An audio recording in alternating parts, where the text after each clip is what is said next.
Imagine, for a second, a being that has everything. I mean everything. No hunger, no loneliness, no sense of time passing. A being that is just complete. Now, here's a simple question for you. Why would that being ever create you? Today we are diving headfirst into a really profound logical puzzle that sits right at the very heart of theology.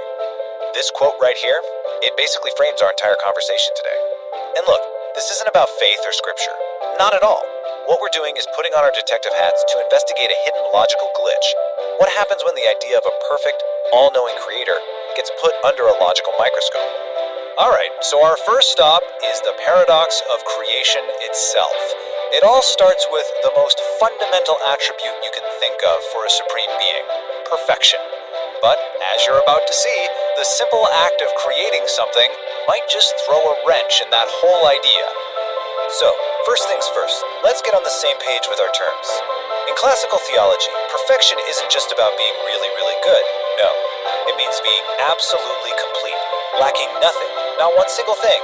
This is our foundation, our starting point. I mean, really think about what that implies. If you're perfect, you have no desire for companionship, right? Because you're not lonely. No desire for entertainment because you're never bored. You don't even desire love because you are love. You're basically a closed, totally self-sufficient system. And that brings us right to the core of the problem. If a being is truly perfect and wants for absolutely nothing, what could possibly motivate it to create an entire universe? Any reason you can come up with, for pleasure, for love, for companionship, it all kind of implies there was a void there before, something that needed to be filled. And right here, the contradiction is just laid bare. See, on one side, you've got this idea of a perfect, self-sufficient God. But on the other side, the second that God creates for a reason, for pleasure or to share love, it suggests a need. It implies that something was missing before creation happened. So, that's the paradox of why creation happened. Now let's pivot to the paradox of how we exist.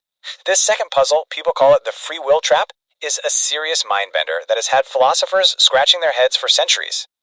Okay, so this whole thing hinges on two core ideas, and in a lot of belief systems, both of these are absolutely non-negotiable. First, God is omniscient, all-knowing, and second, that we, human beings, have genuine free will to make our own choices. Now let's be super clear on this first point. Divine foreknowledge isn't just knowing a lot of stuff. It means having perfect, flawless knowledge of the entire timeline of the universe, past, present, and, this is the crucial part, the future. Every single thing that will ever happen. And this brings the whole giant abstract problem down to a simple, everyday choice. Let's say an all-knowing being knows, with 100% certainty, that you will pick coffee tomorrow morning. Is it genuinely possible for you, when the moment comes, to pick tea instead? Okay, let's really break this down, because your answer to that question, whether it's yes or no, walks you right into a major contradiction. See, there are only two ways this can play out, and honestly, both of them create a paradox. So, let's put both of these possibilities on the table side by side, and you can see for yourself exactly how this logical trap snaps shut. Alright, so look at outcome A. You choose T. Great! You've just proven your free will. But you've also proven that the divine foreknowledge was wrong. That means the being isn't all-knowing after all. Now, let's look at outcome B. You choose the coffee, just as predicted. Okay, well, the being's knowledge remains perfect, but was that really a choice? Or were you just following a script that was already written? It means you never really had the freedom to do anything else. And that is the trap. You just can't have it both ways. It seems one of these fundamental beliefs has to break when you put them in the same system together. Either the being isn't actually all-knowing, or your freedom isn't actually real.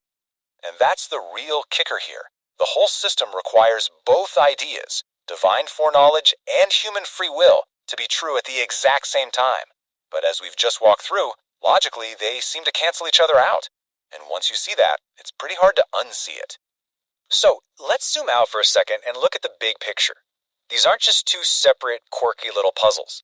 They're actually related cracks in the very same logical foundation, questioning both the motivation for creation and the nature of our existence within it. This table gives us a really clean summary of everything we've talked about. The creator's void shows that clash between being perfect and the act of creating. And the free will trap shows the clash between perfect knowledge and real choice. You can see they follow the exact same pattern. You take two essential ideas, put them together, and they logically seem to cancel each other out. It's really important to stress this point. This whole explainer, it isn't about arguing for or against faith. It's about exploring the internal logic of a set of ideas. It's just an analysis of whether these core concepts can peacefully coexist without tripping over each other, which is a question that's totally separate from belief itself. So we're left with this one final, really powerful question. Does knowing an outcome with perfect certainty mean that outcome was always necessary, that it was always destined to happen?